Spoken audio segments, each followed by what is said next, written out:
Welcome back.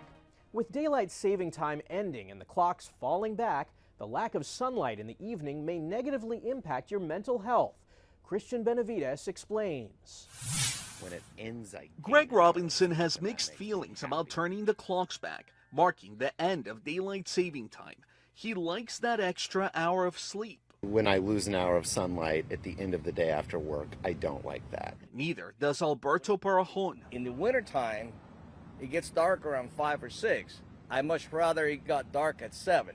Dr. Petros Lavonis with the American Psychiatric Association says it's not just inconvenient, the time change could affect your mental health. In a new survey, 1 in 5 Americans said they're negatively impacted by it.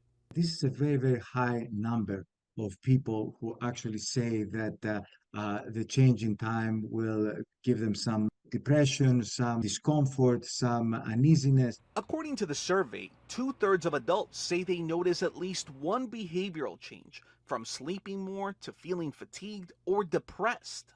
The poll also found women are nearly twice as likely as men to say their mental health has been negatively affected by the fall time change. Dr. Lavonis warns some people may develop seasonal affective disorder. There are also people who are going to have a more severe form of this winter blues, feeling lonely, feeling depressed, stop having interest in the things that gave you pleasure. He recommends spending more time outdoors, even as the daylight hours decrease. Frequent outdoor exercise and taking breaks to experience the daylight are some of the ways you can ward off those winter blues. Christian Benavides, CBS News, Miami. If red meat had labels like cigarette cartons, consumers might be less inclined to eat it. A team from Durham University in the UK tested various labels warning people of the damage to their health, the climate, and risk of pandemics.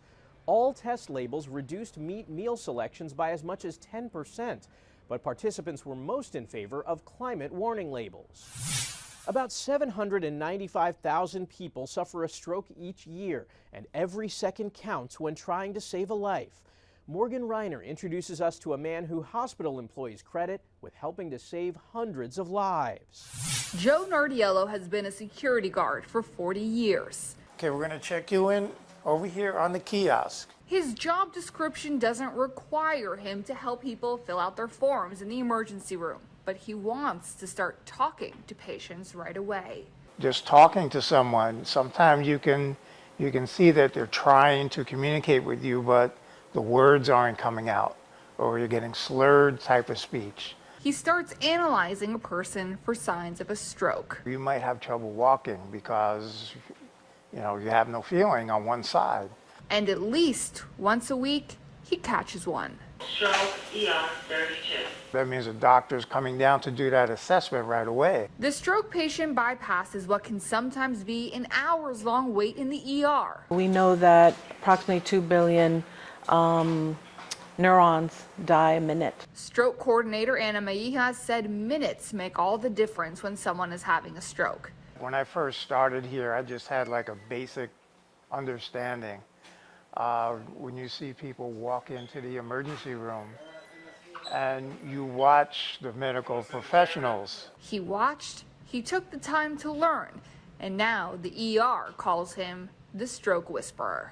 Joe have saved many lives, and when you're speaking to patients, I like to go see all of our stroke patients and try to get them in the ED.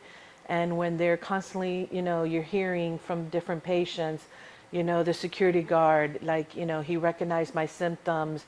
They recognize that Joe is hard, it's irreplaceable. There's no doubt that Joe has a special talent. Everyone here acknowledges it. But everyone in this emergency department, including the other security guards, are trained to detect strokes. At HCA Florida Westside Hospital, Morgan Reiner, CBS News, Miami.